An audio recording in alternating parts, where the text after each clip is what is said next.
Eva je moja srčna prijateljica, s katero sva povezani veliko globlje kot samo preko sporočil in klicev. Sem otrok podeželja, ki si nikoli ni želel biti princeska, ker imajo res premalo svobode. Pomagala mi je, da sem si prvič upala stopiti pred kamero, premagati strah in s tem narediti nekaj dobrega za širšo družbo. Našla sem si delo, ki mi je omogočalo ustvarjalnost, čez nekaj let pa sem šla seveda še po diplomo. Eva je ena izjemna osebnost, ki je v slovenski medijski prostor vnesla občutek, da je možno komunicirati sočutno, etično, demokratično in tudi razpršeno. Znanja, ki jih danes nujno potrebujemo, so branje, pisanje, čustvena inteligenca, empatija in kritično mišljenje. Samo del tega te naučijo v šolah, za ostalo poskrbijo ljudje, ki jih srečuješ, in knjige, ki jih prebereš. Pokazala mi je, da kljub nasprotovanju iz zunanjega okolja lahko vztrajamo na nekih dobrih premisah in skupaj zmoremo premikati svet. Učim se na svojih napakah in učim se od ljudi,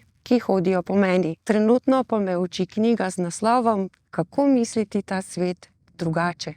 Odlikujejo jo predanost, toplina in poseben dar, da v ljudeh vidi potencial, še preden se ga zavejo oni sami. Ona pa zna narediti še nekaj drugega. Povezati ljudi med sabo, ki to znanje potrebujejo in ga lahko pri njej najdejo. Zadnja leta se trudim v svojem življenju obdržati samo dobre ljudi. Take s pozitivno energijo in ustvarjalno iskro. Da skupaj iščemo lepoto življenja. Biti dober človek namreč ni splet naključij, ampak zavestna odločitev. To priznanje si Eva zasluži, ker s svojim delom resnično spreminja življenja ljudi na boljše.